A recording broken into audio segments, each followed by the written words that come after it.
Hello everyone and welcome back to Aman Talks NRL SuperCoach, looking ahead at round 21, trade targets and preview stream.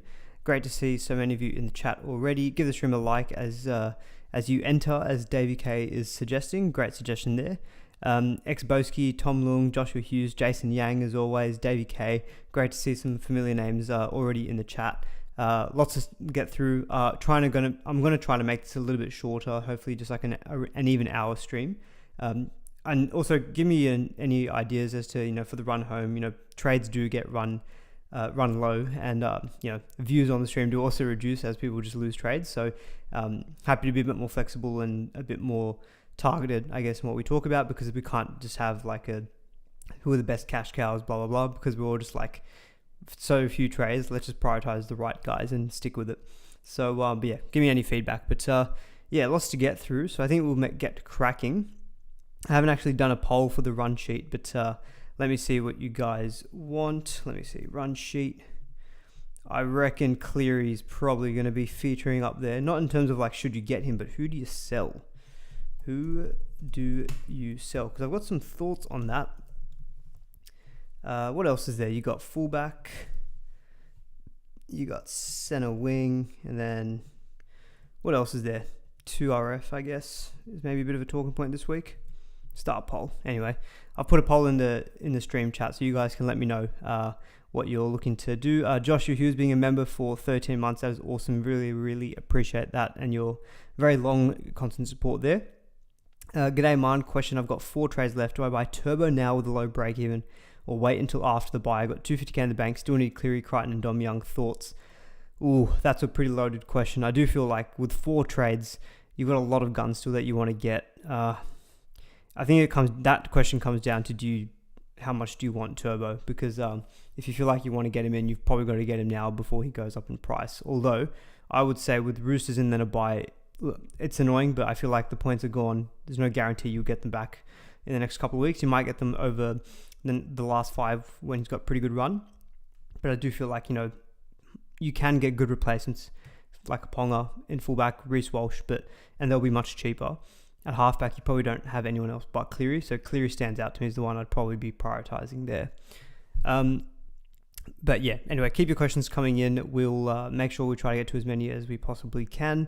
In terms of how my team went last week, ended up on 1159. Obviously didn't have Turbo, didn't have Cleary, Captain Tedesco. So I actually thought the red arrow wasn't as bad as what I thought it was going to be. So I only went down 690 spots. So I'm looking at 3,730 as my season rank, which is not too bad. So looking to hopefully keep increasing. I've got 10 trades still, which I do feel like is quite a bit. Didn't use any trades last week, as some of you may have seen on my Saturday stream. But that's definitely not happening this week. I think I'll be very likely making trades this week, and a certain N Cleary I think will be coming into my team. Spoilers, not really even spoilers. He's the number 1 traded in player for a reason. But yeah, on that Turbo Cleary, I did put a quick poll out on X earlier in the day, just being like, if you're only going to get one of Turbo or Cleary, Turby or Clearo, who are you going to be getting out of the 2?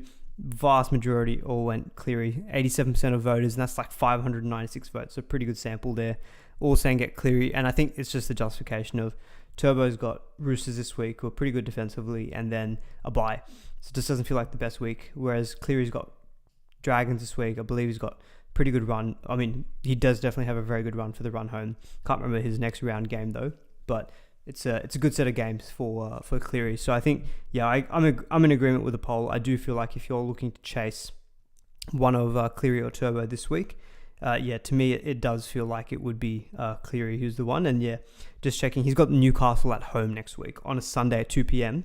You can already see how he's going to be mass captained, I think, next week. So especially with Manly on a bye next week, I think Cleary captain, lock it in for next week. Very quickly, let me refer to the poll very quickly. We've got 38 votes in there. Look, majority at the moment is asking about Cleary, who do you sell? Then a bit on fullback, centers, and second row. So I'll keep the poll running there, but I'm pretty sure everyone wants to know about Cleary. I haven't got a section on TLT just because I felt like there wasn't too many major things that had changed there. We might reference that during the stream. But I thought, again, just to keep it short and sharp, hopefully max hour, and take more of your questions, I thought let's get straight into the topics. Big question, I think, of the week. Cleary is the number one most traded in player. And I put a tweet out early in the week, I think, saying, not early in the week, yesterday, being, this Nathan Cleary guy must be good, because if you look at the most popular trades of the week, he is in 9 out of the top 10 most popular trades. And the trade, if you look at like the trade outs, Sam Walker, Dylan Brown, Jaden Campbell, Nico Hines, Tyron Wishart, Jerome Hughes, they're all going to Cleary pretty much. And Cleary is by far 23,000 trade-ins. So I don't think we need to talk about Cleary as a trade-in option. Maybe the only thing is, well, he's got a 104 break-even, so he still could go down in price a little bit. But the way I look at it is great matchup versus the Dragons. We saw what he could do last week. What I've actually got on the screen, I haven't actually got the matchups. What I've done is looked at the halfback PPM conceded ranking over the remainder of the season. Interestingly enough, if you actually look at Penrith, purely based on how the opposition teams fare against opposing halfbacks and 5/8s, per game, Penrith actually have one of the worst draws on paper, which sounds crazy because if you look at the matchups on paper, they look really good. But that's what the numbers say. This is one of those times where I'm like, look, I know the numbers are suggesting this, but I still think Penrith are one of the best teams in the competition. He's probably the best halfback in SuperCoach now that Hines is out. I think you just don't overthink this one, and you do get Cleary. But the numbers were useful for looking at who would we actually move on, because we do want to look at, of the guys we're looking to sell, who do we think is going to be the one who's going to, hurt us the least. That's generally how I would look at it. So seeing if there's any relevant questions here. So Davey K says, I sold Dillbags last week to Cleary. So in terms of the most popular trade outs, he's number 2. Sam Walker is number 1. And then, Jaden Campbell is number 3. So Queenslander's got a question here as well, saying, my only way to Cleary is via Hughes. Is it worth the trade or let it go? Other halfback is Walker. I'm going to assume that's Sam Walker, but not enough cash to use him. Nick says, feels bad selling Wishart. He's been so handy. Reese says, would you trade Cody Walker and May to Katoa and Cleary, or trade Hughes and May for Gus and Cleary? So a couple of loaded questions there, but we're looking at a bunch of sells in the halfback and 5/8s. So I've got a bit of a list below me. This is just, again, trying to keep it short and sweet. This is on the train home. Me just kind of thinking, of the sell list, how would I be ranking the guys? So number 1 I've got is Tyron Wishart, and I think that makes sense now that we've got Munster on the extended bench. Looks like Wishart is going to be very soon back to that bench role, and he's been awesome for people. He's gone up to 647k, just about 100k, and you can switch to Cleary. I think, he's for sure my number 1. Number 2 is Max Plath. I know he's not on the list here at all, like in terms of stats and everything, but his minutes haven't really gone down the last couple of weeks, but his output in terms of base has, playing at hooker. So I think he's kind of looked a bit more like a bit of a plodder, and I feel like low upside. I think if you've got that ability to switch him to Cleary, then that's a great trade. Probably the relevant names we're starting to get to. I've got Sam Walker as kind of the first one that I'd be selling. Now, someone makes a great point here in the chat, which is Tyler, saying Sam Walker will be a great pod for the last month, and I definitely agree with that, because if you look at also, one thing I should say, the numbers on the screen is actually PPM conceded over the last 5. So this is not a season-long PPM. This is purely just over the last 5. I'll quickly flick to this screen here as well, so you can actually see the matchups in context to those numbers. But surprisingly enough, a team like the Rabbitohs have actually been one of the best teams at defending opposition halfbacks and 5/8s. But what I will say, though, is by that time, if the Rabbitohs don't look like they're making the top 8, they could just be on the beach, is the term that's used in the UK for like the Premier League teams that are kind of safe from relegation, or their spot on the table is pretty set. I think Rabbitohs I can see being a team that's like that. So while the numbers suggest that that's a tough matchup, in reality I don't expect it to play out that way. So if you look at that 17 and say, actually I feel like that's more likely to be somewhere single digits, that last month for Sam Walker coming up against the 7th, 6th, 8th, and possibly another really weak opposition will be awesome for Sam Walker. Even the Dolphins, they're actually the 3rd worst at defending halfbacks over the last 5 games. So the only reason I've got despite the really good draw, the only reason I've got Sam Walker as my number one. It's purely just, I think a lot of us are going to be owning a lot of Roosters, and that round 23 is going to be difficult. And we've seen in the last couple of weeks, he's got a high break even 107. He's still at a good value at 654k. I do feel like if you've got the money to move to Cleary, you are getting one less Roosters player, which is not a bad thing when they've got that bye coming up in round 23. And Long Tran also makes a good point here, which is that is he a sell as his form in games may go hot and cold. He is a bit up and down sometimes with his scoring. Cleary, you feel like is going to be a little bit more consistent. So I've actually got Sam Walker probably at number one there. I sold Sam Walker a few weeks ago to Jaden Campbell to free up some money. So I know the draw is really good, but I think if you're looking to load up on a Angus Crichton, Teddy, Dom Young, maybe even looking at him, you can even look to Amanu after that round 23 bye. If you've got trades up your sleeve, I don't mind jumping back into Sam Walker after the bye, round 24. And I think he's a completely fine hold as well if you don't want to, as Queenslander says, I think he doesn't have the cash to go Sam Walker to Cleary, but he can go Jerome Hughes to Cleary. In that situation, I think, look, it's fine. I do think Cleary ranks the best, and I think Melbourne Storm's run home, it's a bit up and down, and with Munster coming back, that might have some impacts on Jerome Hughes, who does himself have a very high break even. So in that situation, I'd say, yeah, you know what, it's probably actually okay to keep Sam Walker and Cleary because Walker will become a bit of a pod. The second one that I've got is, so Jason makes a good point here, which is why Sam Walker more of an out to Cleary instead of Dillbags. So I've actually got Dillbags not even as the second one. I've got Cody Walker as more of a sell compared to Dylan Brown. Now, I did have to put some thought into this one as to why I would put Cody above Dylan Brown. One was I think he's a slightly higher value. So he's an extra 30k that you can get out of selling Cody.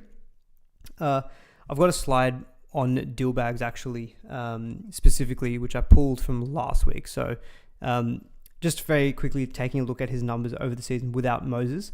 Without Moses, his average is 65.7. With Moses, 62.4. Yes, it's a very tough run home, but he's got really solid base. Like his base power is 39. I think with Cody, yes, while he gets attacking stats, I feel like last week did paper over some of the cracks, which is if he didn't get that second soft try, he was in for a very low score. And I do feel like Dylan Brown, despite the tough matchups, his lowest score I think this season is like 42, 45. So I just look at Dillbags at sub 600k, perfect kind of option who can still get, I think, an average of 60 to 65. I think Cody, I expect to regret, for Cody to keep getting the 60 to 65 average, I feel like that's going to take a lot more time. A lot more things to do to get there. And if I look at Cody's draw, so I'm flipping back and forth between things, but if you look at Cody's draw, Canberra away, Sharks away doesn't feel great. Then Melbourne, the next three don't look fantastic.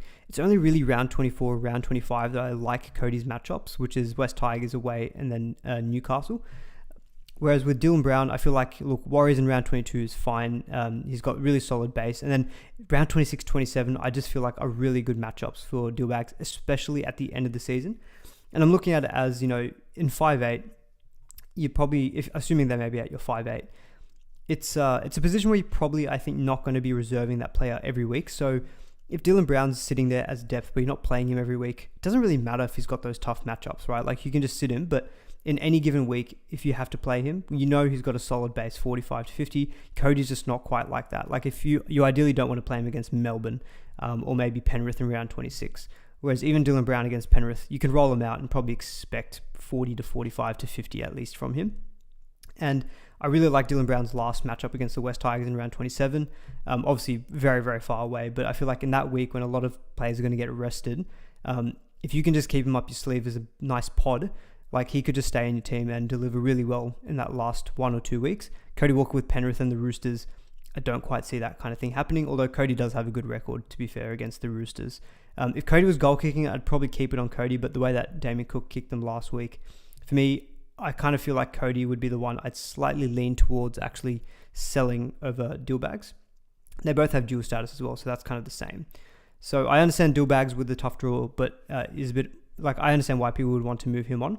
And I completely get if people will think, well, if you've got Dillbags that you can sell to Cleary and you can keep someone like Sam Walker, who does have a objectively better draw, higher ceiling probably with the goal kicking, I completely understand that. I'm just looking at it as I feel like I can see a nice little opportunity with Dillbags where a lot of people might sell. You might just keep him up your sleeve and he could be really handy for you. After that, I've got Jaden Campbell. So Campbell, a lot of people will be selling him because he's at 813k, so he's very easy to sell to Cleary. My first trade that I did do this week was Campbell to Cleary. I haven't actually gone back and changed and re-looked at it, but I'm going to see if there's a way that I can keep him and maybe sell Cody Walker instead, because I like the fact that he's still goal kicking. And when I pull the difficulty per game for the halfbacks and 5/8 for the rest of the year, the Titans, despite the games looking tough on paper, actually came out pretty good. So Lockie Galvin has got the best one out of any of these players from a per game point of view. And that per game one is excluding buys. So if you just look at the games that they're available, assuming you can cover them, this is the guys that have got the best matchups. Galvin's number 1. Campbell's actually number 2 there. And look, Dylan Brown is number 3. So I didn't even call that out, but according to the numbers, he's actually got the 3rd best, which is, equal with Sam Walker. Probably won't play out that way, but, that's just what the numbers suggest at the moment. A lot of that would be due to teams like the Broncos, for example, being quite poor over the Origin period, but we expect them to improve. So I would definitely edge Sam Walker's draw over Dylan Brown. But yeah, I really like Campbell goal kicking. I think last week, still scored like 42 and he pretty much did nothing. So again, thinking of floor, Cody Walker, he scored 68 points last week and he scored 2 tries. You take that out, we're looking at, and I think he had like a line break assist or something in there. We're looking at, Cody does have those low games in him. And I feel like the Titans are, decent attacking team. I like the next 2 matchups. The Dolphins this week is really good. What else we got after that? We've got the Broncos, I think, is not bad as a bit of a derby match. You can play them on matchups. You can play them round 24 against the Dragons. You can play them round 26 against the Knights. And look, at a pinch versus Penrith in the very last week, Penrith could rest players. Don't expect the Titans to rest players, and he could still be handy. So I actually don't mind holding on to Campbell, but I understand why people would sell him to Cleary because of the value.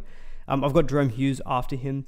That's mainly just because I think the way that Hughes has been going, the way Melbourne are going. There was actually some... so Brandon Smith actually did an interview. I can't remember which podcast, but he kind of let out that... so apparently the Storm are not going to probably rest players. This is all still weeks away, so who knows. But supposedly the Storm won't look to rest their players in the very last week of the season. They might rest them in round 26 though. But that's good because that means that Jerome Hughes... in the very last game, we'll have the Broncos. And Storm generally do have a pretty good history against the Broncos. But Parramatta this week is a great matchup. Dragons round 22 is awesome. And then Rabbitohs in round 23, I think despite what the numbers say, I think that's a good matchup. And then Dolphins round 25, you can maybe sit him against Penrith. I still think there are some really good games and at home that I think Hughes, has still got a really good ceiling on him. He's just been so good all season. I would still be ranking him pretty high. And surprisingly, I've got Lockie Galvin, but that's just, I think, because of the draw. He showed last week kind of the ceiling that he can have. And so even in the Tigers having tough, even when the Tigers are not doing the best, they've still been scoring points. They've scored 28 points the last 2 games in a row. He's got really good base about him, but good ceiling as we saw last week. So I think for me, he misses round 26, but again, plays around 27 against Parramatta. Really good matchups. I think he's almost like a perfect depth option at the moment at 5'8". So I would even sell Jerome Hughes over him. A lot of that comes down to value. But yeah, that's my kind of ranking of how I would be selling these players. I think probably the biggest question is on the Sam Walker, Cody Walker, Dylan Brown. I can understand why people might want to sell Dillbags because of the tough draw, but I kind of laid out my reasons as to why I'd be wanting to keep him. Benny G says, good evening, you glorious man. Campbell to Cleary for me. 1 trade left. Let's go. To be fair, I don't know if I can fault Benny G's methods when he captained Turbo last week and he had him the week before, and I'm sitting here like a mug without Tommy Turbo. So look, as I said, understand the Campbell to Cleary trade, and if I can't keep Campbell and he's my ticket to Cleary, I'll probably sell him just because I think Cleary is obviously better. But ideally, I think I would like to keep Campbell because he's a goal kicker. I do always like goal kickers, and I think the next 2 weeks actually look quite good on paper, at least rank-wise, at least with PPM conceded-wise. So let me know what you guys think. Demclip says, I went Galvin to Cleary last week. Yeah, that would have hurt a little bit with Galvin going 104, but look, at least Cleary went 105. It's not like Cleary went pretty low. And yeah, Hamish makes a good point here as well. Campbell looking too good to sell. I think, yeah, I'm kind of on the same wavelength. I did originally look to sell, but I thought about it a bit more and I thought, well, yes, he's very expensive. He does have a high break even, but he literally just before this game, when they scored 8 points, scored 42, and before that 113, 170. He's definitely got a ceiling And I think he will easily be knocking out 70s when you want to play him. So I think he's still really good to hold. So yeah, I'm leaning towards keeping Campbell. I haven't played around with getting Cleary by selling another one of my halves, but probably one that we'll try to work through when I get through my team. But yeah, so Tom Lung saying, I have Hughes, Galvin, Brown, Campbell. Who would you trade for Cleary? Based on my rankings, it would be Dylan Brown, based on that list. After that, probably Campbell and maybe keep Hughes. Yeah, but hopefully my rankings have helped you with that decision, Tom. May to Tarpany, Okatawa. We haven't got yet to the front row, but let me see what the poll is saying. I didn't even put front row in the poll. Great. Anyway, I'll end that one. But yeah, that's kind of my stats, I guess, on the Cleary question. I haven't really got the likes of a Burton or Cherry Evans. I feel like if you went them, you're probably keeping. But this is more for, I think, these were the more popular sells. So I wanted to cover, most of these guys instead. I don't know. We spoke a little bit about Turbo already at the beginning. You hedging Sam Walker. Yeah, look, I'm probably being a little bit harsh. I'm not even being harsh to Sam Walker. Like, I think he's definitely very capable of getting some big scores in the run home. Just thinking of concentration to the Roosters. And I think that probably applies a little bit more as well if you're a head-to-head player, because your finals start in round 23. And if you're missing Teddy, Dom Young, Sam Walker, Terrell May, yeah, you can sell a couple of them to make your team look better, but like, you're going to have a lot of players out. So think about that way as well. If I'm being perfectly honest, because of that good run home and the goal kicking, I would actually, I'm gonna change script here a little bit. So not change script, but thinking about it more, I think I would actually sell Cody Walker above Sam Walker. I do think those games are really good, and I think there is ceiling there. And Cody's not that much cheaper than Sam Walker, so you should hopefully be able to make that kind of jump to Cleary. So yeah, I think I'm gonna actually switch my order. I'd actually sell Cody above Sam Walker. So I'm gonna end it on that one, so I don't keep changing my mind on that one. But yeah, very quickly on fullbacks, Turbo is the second most traded in player, so it probably does feel right to chat a little bit about him. 6,610 trade-ins currently. Look, he was obviously amazing last week especially, but the week before that as well. Look, he's got the Roosters coming into this week, and then he's got the bye in round 22. So in terms of, so this is looking at, so what I've got on screen here is the numbers on the screen show the rank of that team PPM conceded to opposition fullbacks over the last 5 rounds. So since like round 15. So it's a little bit more recent, because I know a couple of people wanted me to look at more recent numbers when I go through this kind of drill ratings. So objectively, like, I think Turbo's next to, well, one being a bye, and then Roosters is pretty tough. After that, though, it looks really good. Like, he's got Canberra in round 23. I believe round 24 is against the Knights. What is it? It's got New Zealand at home. Then he's got Tigers, Bulldogs, and Sharks. Like, I think the next 3, round 23 to 24, 25, look really good, and it'll be very scary to not own him, I think, in that time.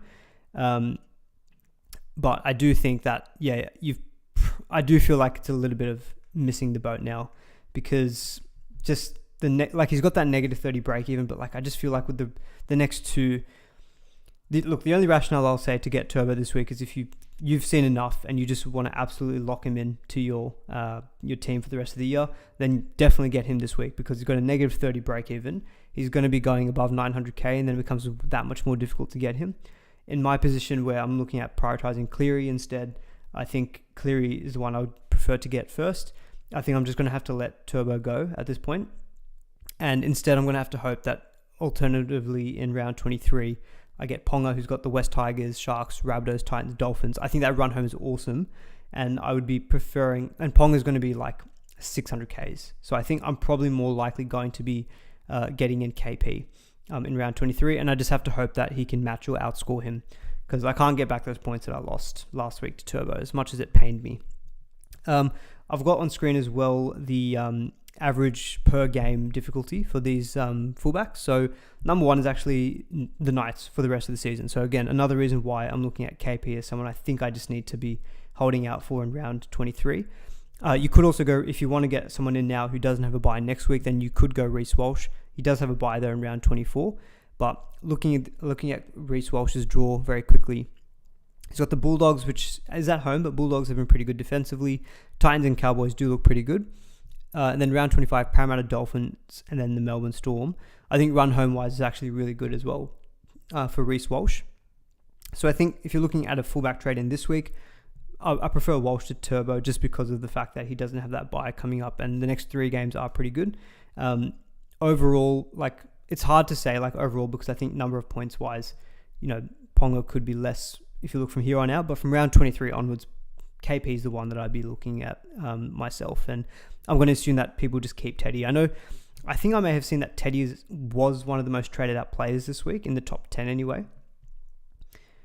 Not anymore. He was for a period of time. I think he was up there, which, I can't really fathom that. I think one bad game, there's no reason to be selling Teddy.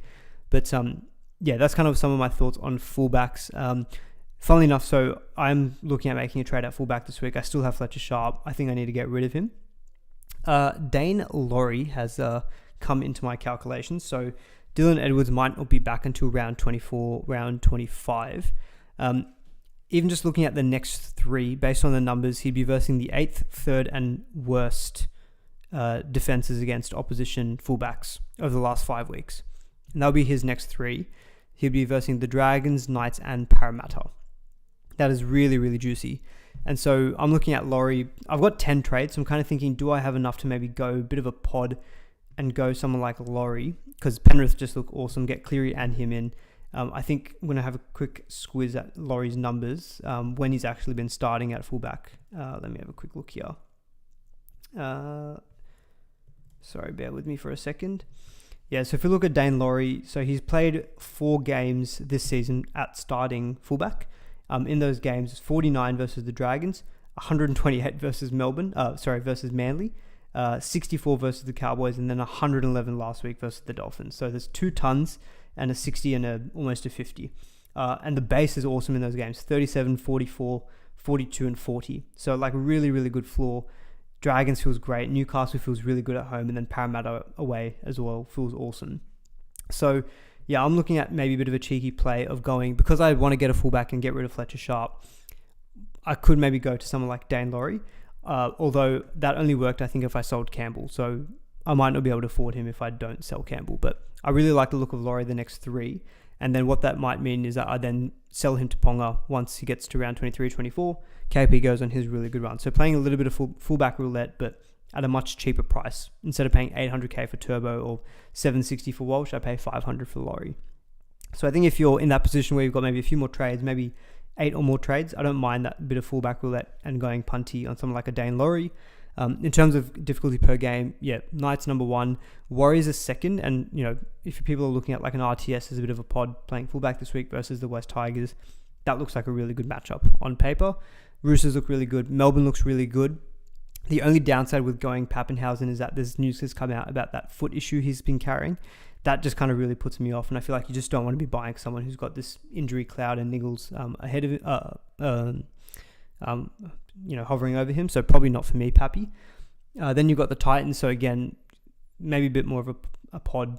Keanu Kinney, AJ Brimson not named in this squad altogether. So looks like he's maybe picked up another injury there.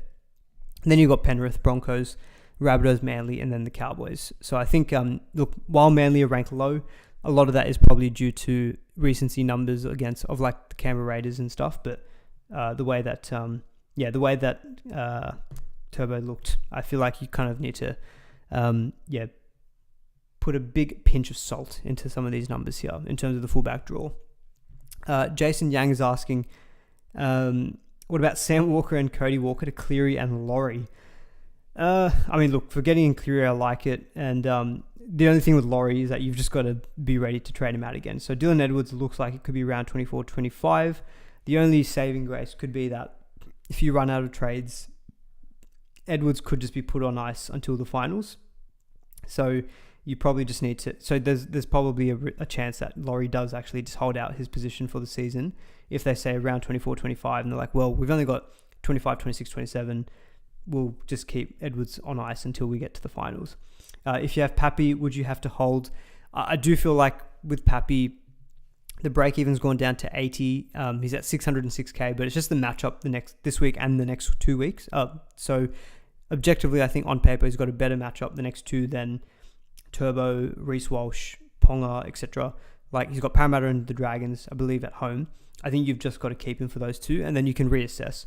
Even this week, if he doesn't look 100% this week, then you can probably just sell him at that point. You probably need to free up some money, but even let's say he gets 60 versus Parramatta, who'll be 580k, you might just be able to sell to KP, who will probably be in the low 600s as well. So that's probably your get out. So I think Pappy owners have got someone they can move to come round 23. So I think for the time, you probably just have to keep him, given the matchups look pretty good for the next 2 weeks. Cody Walker to Burton and Hines to Cleary. I mean, yeah, Hines to Cleary is an absolute no-brainer. You do that move. Cody Walker to Burton, I do prefer Burton for the rest of the year. I think his draw is better. One thing with the Bulldogs, they do have quite a bit of travel coming up in the next few weeks. So they've got Broncos away this week. Then they've got Canberra at, what's BSG Stadium? I'm not quite sure what that is, but it doesn't seem like a home game for them. Then they've got the Dragons at Net Strata, so that's away. Then they've got the Dolphins somewhere else as well. It doesn't look like it's at home. Then you've got Warriors in. I think BSG might be in Bundaberg if I'm not mistaken. Then they've got like Warriors away. Like they've got a lot of travel to do. So I think while I like the draw, a lot of those games are away, and I think we're seeing that. Yeah, they're not a super high scoring team. They scored 18 versus the Cowboys, albeit Burton was still really solid, scoring 75 points. If that's a way for you to free up money because Cody is more expensive, I don't mind that. And I do prefer Burton for the run home, but that one feels a little bit, not sideways, but it doesn't feel like it's a massive benefit you're getting there. But I do find that Burton is better. So I think that's not, overall, I'd say, yeah, that's probably a fine trade. But that probably does feel like maybe it feels somewhat luxury, if you get what I'm saying. All right, seeing a couple of questions about second row. Belmore. Okay, great. Thank you for letting me know. Seeing a couple of questions about second row. So maybe just jump to there and then we'll flick back maybe to like center wings. I'm seeing some questions about McLean and people might be looking at Jesse Arthur. So I think actually, you know what? Let's go to the center wings first because I'm just seeing more questions about that. Nick saying, do I ever post these slides like a uni professor normally would? Am I teaching a SuperCoach 101? To be fair, I don't actually post. I mean, I do sometimes post these up on Twitter, like in the event that I don't have the time to be able to make a full stream. And I should mention as well, like if anyone hasn't listened to Saturday or Sunday stream, I'm going overseas from this Thursday, so I won't be probably in a position to do a live stream on the Tuesday for the next couple of rounds, so round 22, round 23. Thank God we are past the bye period though, so at least those weeks shouldn't hopefully be as tricky to navigate. And I'm kind of banking on people having low trades anyway to not make that many moves. But I'll be overseas. I'll still have connectivity. So what I'll probably more likely do is more just my own team updates at the very minimum, just to, at least posting on Instagram and stuff, just like here's what my trade thoughts are. But it'll be much harder for me to watch games and stuff like that. And if I do any kind of content, it'll be more really rough, like just, phone selfie, taking a video for like a couple of minutes and then just posting that. That's probably the best I'm going to be able to do. But that sometimes might be enough, hopefully. But yeah, just unfortunately don't expect too many fancy graphics, I have to say. But yeah, in terms of center wings, so we'll talk about some of the cheaper ones and we'll talk about some of the guns as well. So I really like McLean as a downgrade option for people this week. So 204k, negative 27 break even, really good base power. So his average over his 2 games is 48. So really good floor. Probably does mean, I think if you're looking at freeing up money and you're looking at a Penrith player because they've got a really good run home, then I think you go him over Isaac Tungo just to take that extra 190k.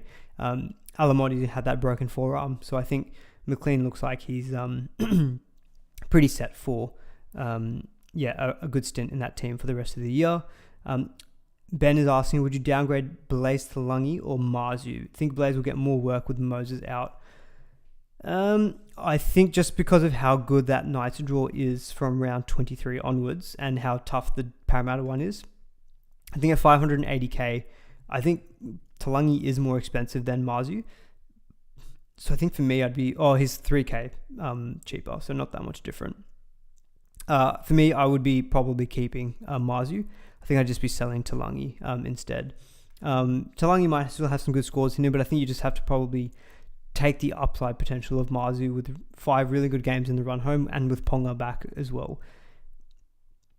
But yeah, so quick thoughts on McLean. I think he's quite a good downgrade. I probably also do prefer him to Jesse Arthurs, who I've been shouting at a little bit from last week. Scored 45 last week. Over the season, he was averaging 52 with Reynolds in the team. Obviously, that's gone down a little bit, given he only scored 45 last week.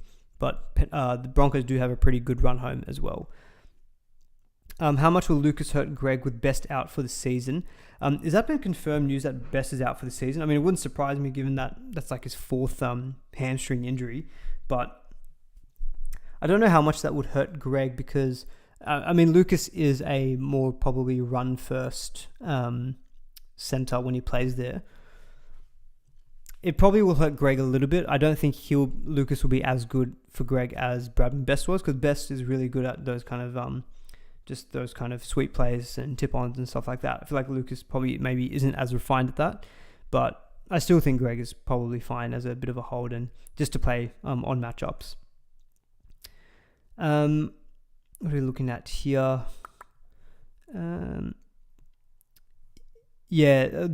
Nick's saying Talangi playing at centre. So yeah, haven't had much time to go through the team list in full detail today, but having a quick look, yeah, Blaise Talangi at centre again. That's probably making me lean towards selling him over Mazu. I think playing at centre is just not as good compared to him playing on the wing. Like you saw how many tries he was playing on the wing. There, he just gets all the moves that are finished. When he's playing at centre, you just don't quite get that. Granted, he did score 52 points versus the Titans at centre, but prior to that, when he was playing on the wing, 73, 66, and at fullback 102, 93, 87. Like he was awesome playing at fullback. So I think for me, yeah, I'd probably sell Talangi over Mazu. Best is 8 to 10 weeks. Yeah, okay, so that's pretty much effectively the season over, assuming the Knights don't make the top 8. But yeah, in terms of centers, so very quickly, Mulatalo, negative break even. I wanted to quickly show this graphic. So I don't really have how I normally show the players and all their prices and everything. Just ran out of time today to pull all that stuff together. But what I did was I looked at the run home center wing draw, and that was based on PPM conceded to center wings. And that's I didn't get time to update that for over the last 5 rounds. So that's just purely over the season averages. So a bit more of a sample size there. This isn't ordered top to bottom either. So that Penrith, Warriors, Bulldogs, that's not a ranking. That's just how my spreadsheet spat it out. But what I did look at was the average difficulty per game. So West Tigers come out number 1. Then you've got Penrith number 2. So again, I think it's another reason why someone like a McLean is just a really solid downgrade option that you can go to, who's just got really good matchups for the run home, is perfect play on matchup, frees up a ton of cash as well to make your big upgrades elsewhere. Third is the Sharks based on my numbers. So I think, Mulatalo, if you own, is great. He still could be a worthwhile consideration with that negative break even that, probably not a lot of people are looking at just because they were on the bye last week. And so you kind of forget that they scored like 133 points. And, Mulatalo does have a really good run home. Cowboys, Rabbitohs, Titans, Knights, Dragons, Warriors, Manly. Like it's a really, really nice run home for the Sharks players. So I think Mulatalo at sub 500k, I think he's still a good downgrade. Someone made a good point here, which was, where was the question? I liked it. Okay, I can't find it. Anyway, what it was, I found it from Tyler. Thoughts on anti-potting Asako after this week? So, yeah, Asako last week scored about 60 points with a couple of line breaks, but which, to be fair, 60 points versus Penrith is not bad. But he's just, not getting it done. His 5-round average is 62. So while the season average is 69, he scored 3 tons, but all 3 of those came before round 9. Since round 10, his high score is 84, and that came up against the Warriors. The run home of Titans, Roosters, Warriors, Bulldogs, Melbourne, Broncos, Knights. There's a few good matchups I like in there, like maybe the Knights matchup, maybe the Warriors matchup, and the Titans this week. But yeah, at 591k, he's lost so much value. I think he's someone who, I'd be happy anti-potting just because I don't feel afraid of him at the moment. And as Ben says here, I think very rightly so, with Hamiso back in the team, I think he really favours the left-hand side, and Bostock is the one who benefits. So Bostock has gone in the last 2 weeks, 95 and 111.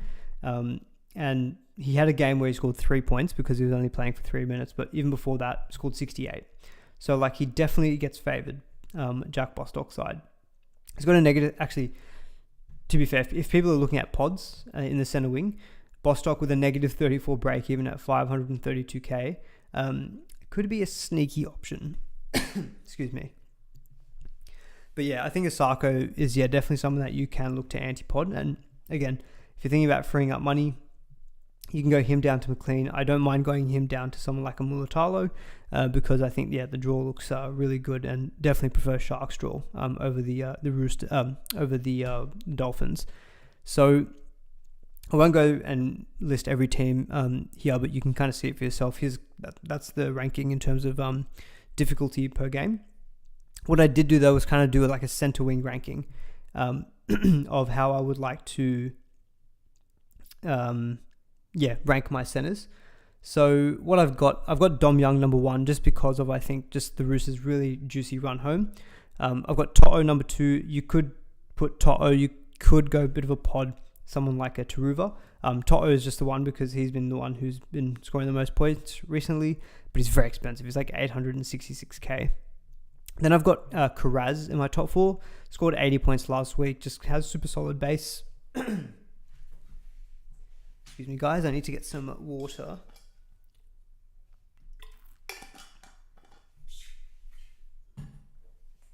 Oh, excuse me. All right, I'm back. So I've got To'o in there, Karaz number 3, just because of the run home for the Dogs and really solid base. And then I've got Garrick 4, just because I think that run home, he's going to be almost essential to have with the goal kicking. Ben here says, Nick says, I feel like I'm being a bit slack on Hamiso, given he just cracked a ton against Penrith.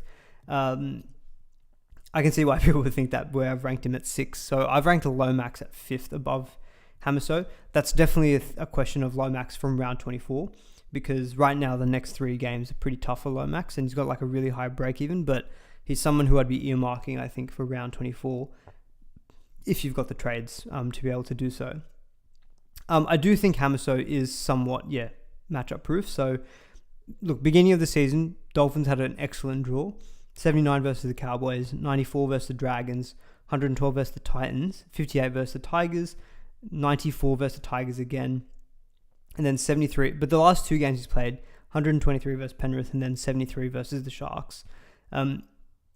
So I wouldn't sure, getting that ton versus Penrith did show that he is somewhat matchup proof, and I think he's the 3rd most traded in player. What's really good about him is that he's just playing at fullback, and I think the Dolphins are just an attacking team. So I think right now, I'd probably put Hamiso above Lomax because of the better, Lomax has just got really tough next 3. After that though, I'd probably go and lean towards getting in Lomax.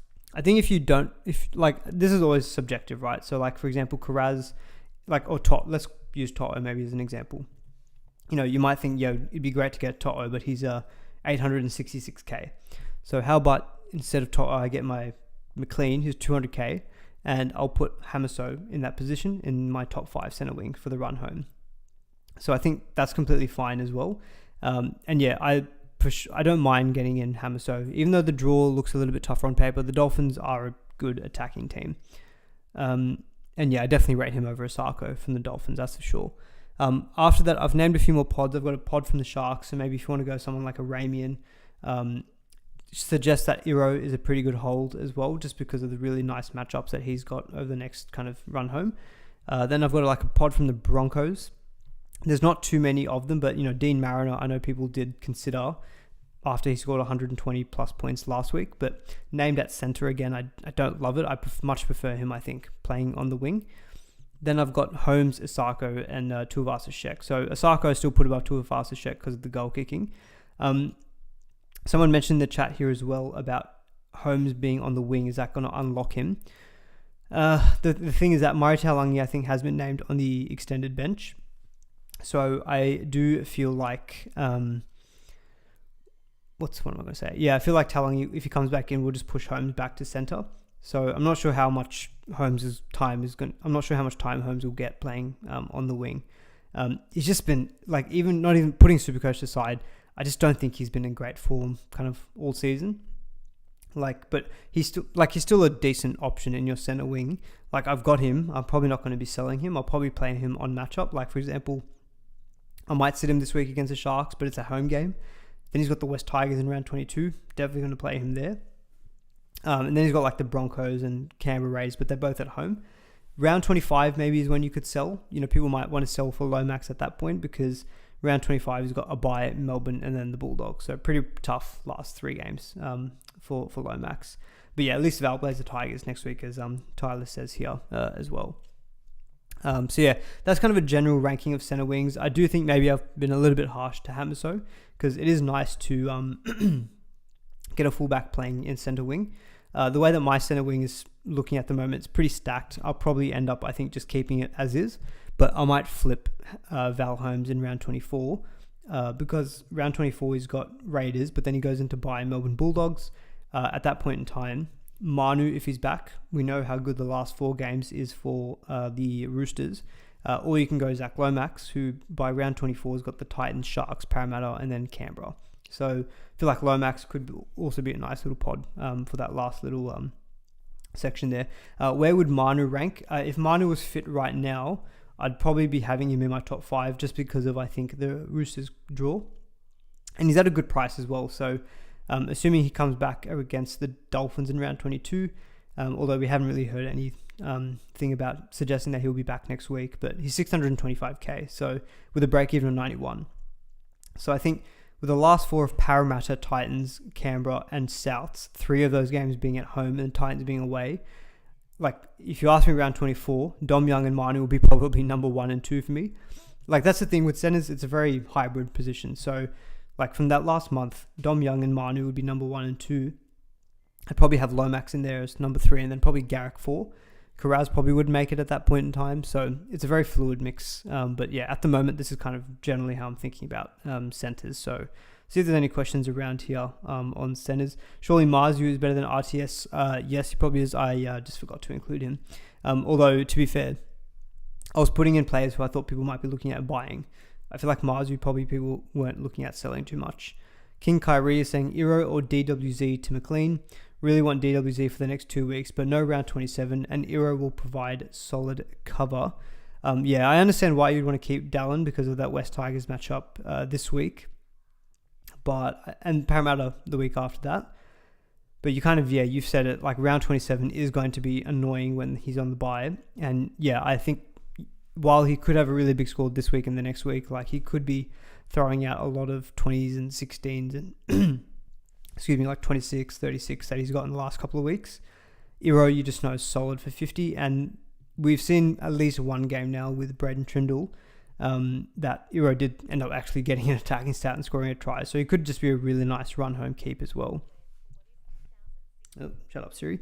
What about Mulatalo? Only plays on matchup or ton up with Trindle leading the team. Yeah, Mulatalo is a play on matchups for sure, which is why I've kind of got like a Sharks pod in there.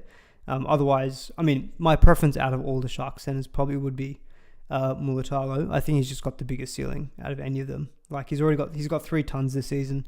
And yeah, 136 versus the West Tigers is the last time he played. Very quickly, might flick to second row. Where have we got? Actually, I'll quickly go to front row because I think a few people were asking this on Twitter, which was a couple of questions I pulled here. So, which was how important is it to get a premium front row with little trades? 7 this person had. Leaning towards the front row of Fainu, Samuel Fainu, Curran, Terrell May, and Sam Hughes for the run home. Someone else also asked front row, can you finish the season with May, Fainu, and Curran types, or do you need the guns like Haas and AFB? So I thought very quickly on front row. I don't think you need to pay up for these guns. If, like, for example, like I look at someone like Josh Curran, I think there's no reason at all to be selling him for the run home, because without Max King, he played 73 minutes last week. His minutes even before that 55 and 59, and he's got a 3-round average of 74, which is matching AFB at 72 and Payne Haas at 75. So I think Curran with this extended minutes role, I think is going to be close to, I'm not saying a keeper. Well, like, yeah, he's probably a keeper. Like, I don't think you need to get rid of Curran. So I think the question is probably more for people with Terrell May, because Terrell May's at 669k. He played 45, 52, and 47 minutes in his last 3. So even 45 minutes last week I thought was okay. the reason I would be looking, like I like May as a bit of an antipod, so I think he's very, very highly owned amongst like higher ranked coaches. I think probably not a trade I'll be looking to make myself at least this week or next week. I think because with JWH out, if he's getting 45 minutes with his base power PPM of 1.18, I feel like he's going to be safe for 60. And you might lose out on AFB going 75, although to be fair, AFB could go big this week versus the Tigers. But let's assume AFB averages 75 over the next 2 weeks. I think I think Terrell May might average like 60. So next 2 weeks, you might miss out on like 30 to 50 points, which is not great, but it's nothing huge. I think round 23 though, it could be a perfect time to sell Terrell May to someone like an AFB, because then AFB still will be around the mid 600s, or Payne Haas in round 23. Could be a nice little pod option because I don't think Payne Haas is very highly owned. If I'm not mistaken, I'm going to have a quick look. So Payne Haas is the 9th most traded in player, and he's currently only 18% owned. So overall, that's pretty low. I would generally think a lot of people who own Payne Haas may have been a lot of ghost teams who haven't sold him since then. Fullback isn't as lowly owned. He's like 41%, but this is probably the best price that you'll get AFB at. I think Warriors do have a nice little run in the next few weeks. So I can see AFB hitting his ceiling a couple of times, like this week versus the Tigers. I think is a great matchup. So I think if you're in a position where you've already got, say, Turbo, Cleary, I don't think May to AFB is actually a bad trade at all. I think you are freeing up a little bit of money, and I think you are actually getting in a better gun. But I do think it's not like an absolute necessary trade. So, like for example, what is it? Tyler saying Haas and AFB / Barnett combo could be a lot of extra points. Yeah, I think there could be a lot of extra points. Like not with Curran, for example. Like I've got Curran. I've got the same situation. I've got Terrell May, Curran, Samuel Lafinu, and Sam Hughes. Curran, I think, is just going to stay for me. Terrell May, I think. Look, I've got bigger problems this week. I need to get Cleary and I need to get rid of Fletcher Sharps to hang around in my team. So a front row trade for me is just probably not a priority. But I do think that round 23, when Terrell May is on a bye, and then JWH is back after that, I can see myself selling Terrell May for like an AFB or maybe a Payne Haas. Because I think Payne Haas will play good minutes in the run home when the Broncos need to win games. Even if you look at the last three, 60 minutes, 71, and then 60. We know he's got a great base power PPM of 1.1. So I think, Payne Haas is definitely someone I think you can look at for sure. Tom is asking, is May to Haas worth it this week? Yeah, look, I think it's an upgrade. Like, I think going May to Haas is a move that I don't think a lot of people will make, because I think most people will keep Terrell May, because I think they're just going to have bigger trades that they need to do. If you actually look at front row averages over the last 5 weeks, so Mitch Barnett is head and shoulders above. Like, he's got a 5-round average of 101, 3-round average of 109. I just don't think you can go, like, someone's asked in the chat, will he kick goals? I remember when he used to be a goal kicking for the Knights and we all wanted him. I'm not sure if he'll goal kick. Chanel Harris-Tavita might keep it for the Warriors.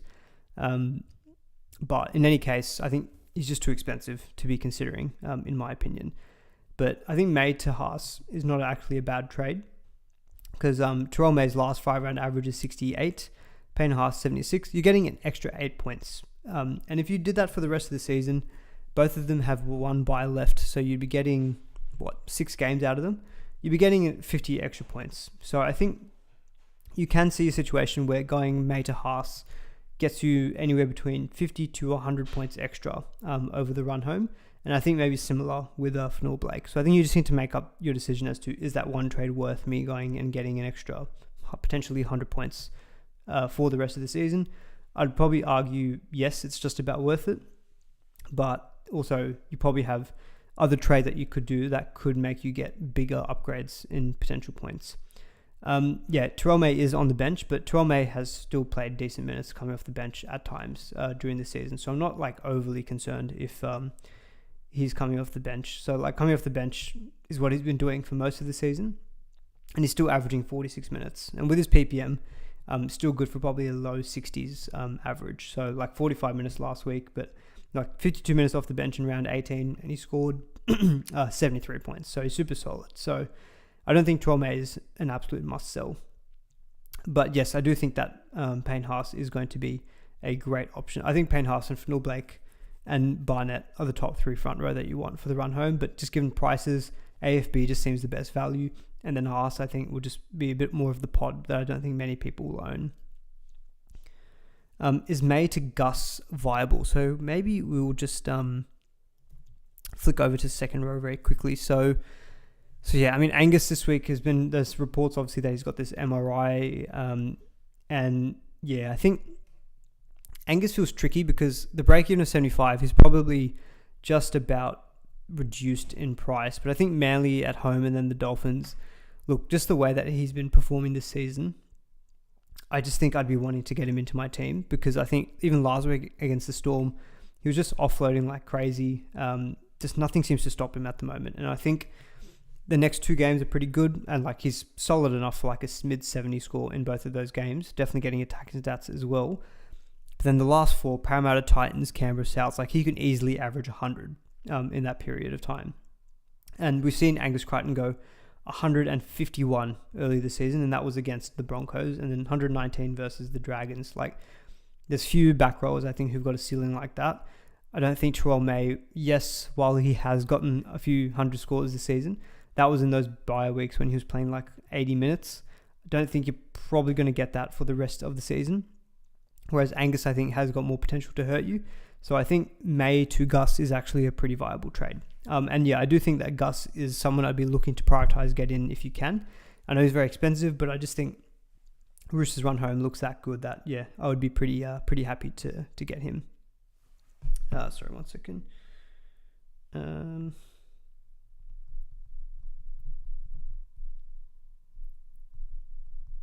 Sorry, just texting someone.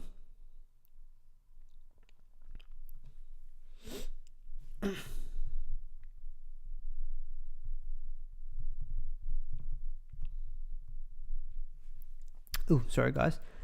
All right. Break the bank for Gus. Yeah, I do agree with that. Should I trade Sam Hughes or Kai Piss-Paul to Angus? I think you probably, like, what is Kai Piss-Paul's value at? That's probably going to be, he's one of the most traded out players as well, Piss-Paul, so I do understand that. He's 470k. Sam Hughes, to be honest, Kai Piss-Paul's last 4 games, 43, 55, 47, 34. Pretty meh. I don't feel like Sam Hughes has gone that much different, and he's much cheaper. Yeah, 40, 28. Well, to be fair, Hughes does have a few 20s in him, but I just do think with Max King out, like he played 37 minutes last week for 42 in base. Sam Hughes, I think you probably just get rid of Kai Piss-Paul and take that extra value from Piss-Paul, unless you've got so much money in the bank that you can easily afford Sam Hughes to Gus and still do your other trades. Then I'd probably sell Sam Hughes. But otherwise, yeah, I do like getting rid of Kai Piss-Paul to Angus. That's a huge, huge upgrade, in my opinion. What else are we talking about? Second row, I mean, yeah, so my top 3 second rowers probably are Fafita, Angus, and probably Kolomatangi, the way that he's just been going. Like, since he's moved into the middle, his 5-round average is like 82. So I think he's a nice little pod, doesn't have a bye for the rest of the season. So he would actually make my top 3 with Angus Fafita. But if you have still like Eli Katoa, Britton Nickera, Olukwatu, I think those are still the guys I'd be prioritizing at second row. Pods, you might have someone like, someone's in the chat mentioning Hudson Young. Look, Hudson Young probably won't score a double that many times. Like, to be fair to Hudson Young, he's definitely a pod who's got ceiling about him because he's got 3 tons already this season and he does score a lot of tries. Run home is a little bit up and down, so look, don't hate it, but don't also love it. You can get Connor Watson as well at second row, although I do prefer getting him at hooker. Someone's mentioned Pat Carrigan is a nice pod. My issue with Carrigan is purely just he's similar to like Isaiah Yeo. Like, I feel like he's just got low scores of like 60, high score 75. But I feel like we want, depending where you're ranked, you probably want to chase guys. You probably want to chase guys who I think offer that 100 plus point potential. Like, even looking at Isaiah Yeo, for example, high score this season of 94. a low score in significant minute games, 60. Like, just super rock solid. He's actually a nice pod as well that people can consider as well. Tarpany or Hudson Young, to be honest, I'd actually just go Hudson Young because at least he can go over for 100. Tarpany's just been a bit gone off the boil a little bit. Like 60, I mean, not gone off the boil. Like, scored 60 points last week, but like the last three, 60, 68, 55, they're fine. But before that, he was hitting in 89, 110. Even though the minutes are still pretty good, like, yeah, I think ceiling-wise, I'd probably just take Hudson Young. All right, let's flick over to captains for the week, and then I'll quickly look at my team. We've been going just over for an hour, so we'll try to wrap up the stream in the next 5 to 10. I'm going to read this comment, though. Worst decision I made all year was selling Terrell May the week he scored 2 tries. Amahan gave me the tip to sell May instead of Smithies for feeder that week. Yeah, look, if I could go back in time, I'd do plenty more things apart from just telling you to not do that trade, but I definitely would have told you to sell Smithies instead of Fafita. I'm sorry about that because, yeah, my God, what happened to Morgan Smithies? Shout out, let me know in the chat if you still own Morgan Smithies because the definition of plodder for sure, like 40, 34, 38, 43, 49, 40, 29, 47, 49, 45, 45, like yuck, just gross scores all season. Good at the start, made me a little bit of money, but yeah, bit meh, definitely meh. Yeah, in terms of captaincy for this week, so I do like the Warriors boys as some pod VC shouts. So what I've changed as well with the captaincy is I've got the PPM considered rank to that position over the season, but I've also added it over the last 5 rounds. So some things do change a little bit. Not so much with the West Tigers players, the West Tigers opposition. So for Blake, for example, over the season, Tigers have been 4th worst at defending front row. Over the last 5, it's 6th. So not that different. And it's the exact same for opposition fullbacks, 6th as well. So if anyone is going RTS as a bit of a pod, I like him as an early VC shout. Same as for Blake. Jerome Hughes, I like versus Parramatta, although the stats suggest that the halfbacks don't actually do that well against Parramatta. What the numbers do say about Parramatta, though, is the fullbacks generally score very well. Sorry, guys, my voice is going. As Tyler says here, he's going VC Tamara Martin, Captain Cleary. I mean, if you still own Tamara Martin, he's a great shout as a VC. But Hughes could be an option, but I think because of the stats don't seem to back it up that much and it's away, he could be a VC shout, but I feel like that's going to stop you getting Cleary as a captaincy shout. So I think that probably rules out Jerome Hughes. The way I'm looking at it this week is I'm thinking of going a fullback into Cleary. So I'm looking at Teddy at home versus Manly. I just think that I think that the Roosters will just want to bounce back after a pretty disappointing game last week. Over the season, Manly have actually been 5th worst at defending opposition fullbacks. In the last 5, though, that's improved to 11th. But one thing that does stand out for Turbo, for example, like, I know he's in red hot form and everything, but like the Roosters away, they've been 16th over the last 5 weeks at defending opposing fullbacks and then 15th over the season. So like they're clearly very well equipped to potentially nullify Turbo, although I feel like no one can nullify Turbo. They just minimize his impact somewhat. So for me, Teddy looks really good shout just because of that season stat average against Manly. Otherwise, then you got, I think the Titans players look really good. I probably should have also given Hamiso some credit here. Again, people are probably going to be thinking I'm very biased against Hamiso. Look, sometimes players just slip my mind, but Hamiso could be a nice little pod captain shout. I believe the Titans play the last game of the round, second last, I should say. So they play 4 o'clock on Sunday.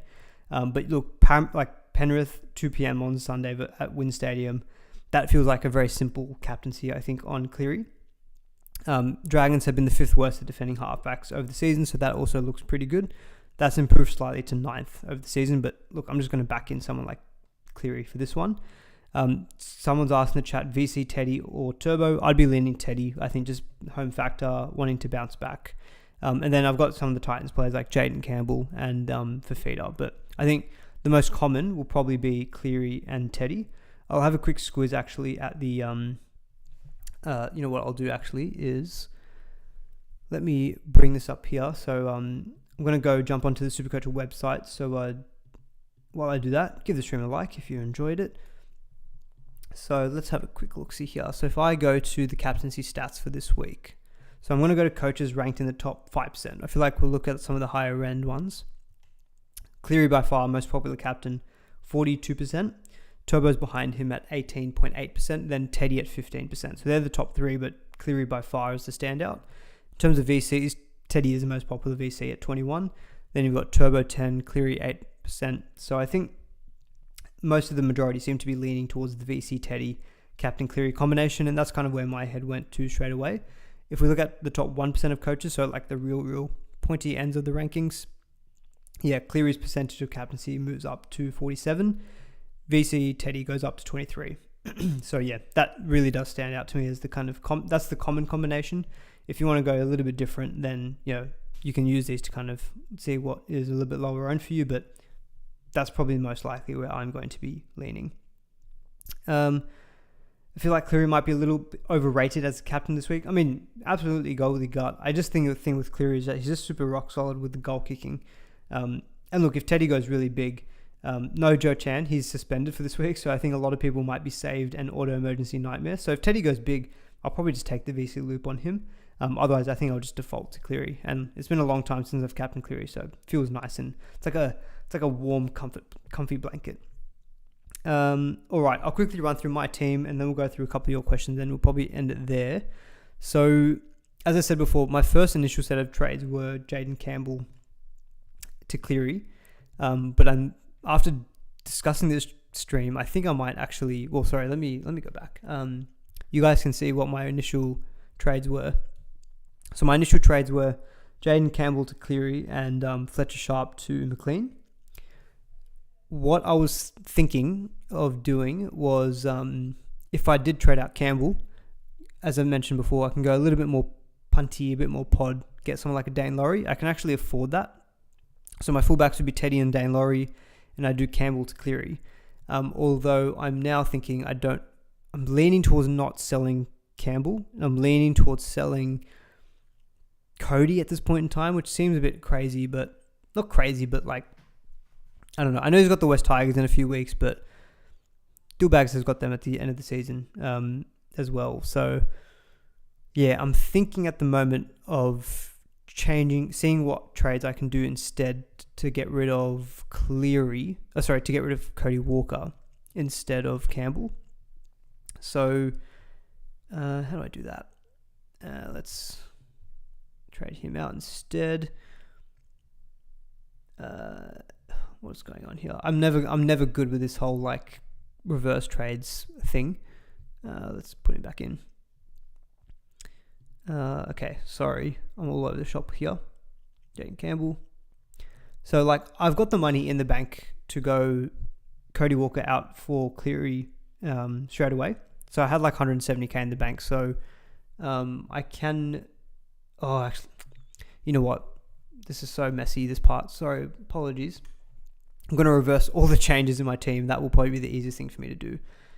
Just reverse all changes, blah, blah, blah, blah, blah. All my captaincy and stuff switch around, but whatever. So if I want to sell Cody Walker for Cleary, I can still do that in one move. So I do have 53k in the bank spare. It means that I can't get like Dane Laurie. That's probably the only downside, I guess, if you want to call it that. But what I can do, and what I was thinking of doing, was maybe switching Garrick or Iro down to fullback for the time being, and then get in. I've got 411k, so there's not a whole heap of players I can get with that, but I can get in McLean. And so I was just thinking of maybe just slotting him in there as a bit of a downgrade. Gives me plenty of money still spare. Like I've got 207k in the bank at that point. And then what I would probably do is in round 23, I'll make a decision on one of my centers. Maybe potentially Asako could go out to Turbo via duels. Or maybe it's Val Holmes, but probably not one of those other guys. But it would be one of Asako. So what I can see happening. So let me just confirm these trades. If I do go ahead with this, so I think Hooker's fine. Harry Grant is good there. I won't play Samuel Lafine. I'll play Josh Curran. I've got Nickera back this week, so I will play him for sure. I'll definitely play for Fita. I'll probably sit Dillbags versus the Storm. I don't think I'll play him this week. I'll play Galvin, who's got the Warriors. I'll play Campbell, who's got the Dolphins for sure. Marzu is on the bye, but that's fine. We can slot in Val Holmes against the Sharks at home. We can play McLean. So my reserves would be Fafita, Campbell, Carraz, and and McLean. If all I could do then is I'd make a decision on playing. Maybe what I'd probably make a decision on is Iro or Iro and McLean feel very much the same. So it'd be someone is asking in the chat here. Tyler's asking Iro or McLean as last reserve. They both have very, very similar flaws. McLean has a base power of 48. I'm pretty sure Iro's about the same. I think I would probably just about take McLean just because of Penrith. That's kind of where my head's at the moment. So I might sit Iro. I'll probably play Osako versus the Dolphins versus the Titans. So Iro could be sitting out for me for this week. But I think the way I look at that is like, yes, I don't have a gun fullback at this moment, but for the reasons I mentioned earlier, I won't get Turbo. I don't have the money to go Fletcher Sharp up to what's his name, Reece Walsh. But what I probably am in a position to do is Osako or Val to like Ponga in round 23, switch Iro back up to fullback, and then one of the other two guys I can sell for like a Lomax or a Manu. Center wings still looking pretty good. I probably don't need to make any trades at 5'8". I can stick with Galvin and Campbell. Got Cleary and just keep Dylan Brown there, I think, for the time being. Second row, I don't think I need to touch. I've still got Olukwatu waiting there. And then, I might go Terrell May to like Payne Haas. But that's three trades. Terrell May to like a Payne Haas or Fanil Blake, getting in Ponga, and then maybe getting in like a Lomax. That's 3 trades. Even if I assume I need to maybe make 1 trade to free up money to do that, that leaves me with 4 trades, which I think is fine, considering I've got some decent depth in the team.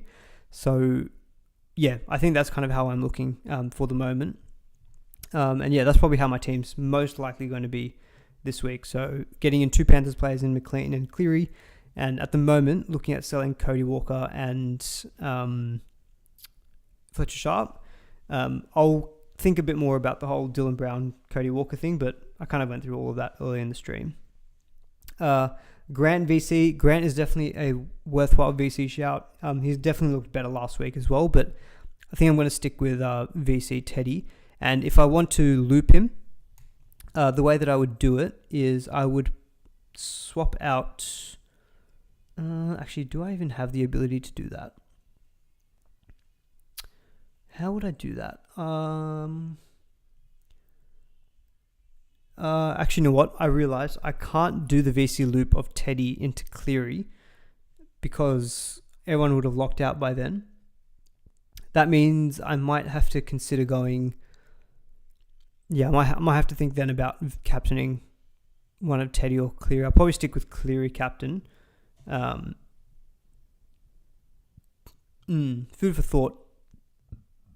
Food for thought. Yeah, how would I do that? What I might have to do is put one of my starting center wings in my reserve and then keep like an Osako or I'd keep a McLean. What I could do something like this. I would keep McLean in my starting team, and then if, let's say, Teddy goes 200, and I'm like, I need to loot, what I would do is I would swap in Osako for McLean. Sorry, I would swap in Marzu for McLean, and then just captain Marzu, so I would just sit McLean at that point in time. So actually, that's how I would do this. That's how I would do the loophole. Anyway, that's what I'm thinking about for this week. We'll take a couple of your questions. Otherwise, I think we'll wrap up there. Just given time, my throat's killing me actually. Hudson Young ran through the last week. You could start McLean and swap Greg for him to loop. Yep, I've just realized that as well, Tyler. So yep, I can do the VC loop. So I think I'll be sticking with that. Aman, I would sell Holmes over Cody at this rate. I probably would. The only problem is I don't have any duels to... Oh, do I? Oh, do I? Oh, God, you've thrown a spanner in the works here. You've thrown a spanner in the work. Actually, you know what? There is an option for me to sell like an Asako to Cleary. I just realized, because what I can actually do is... Let's update the trade.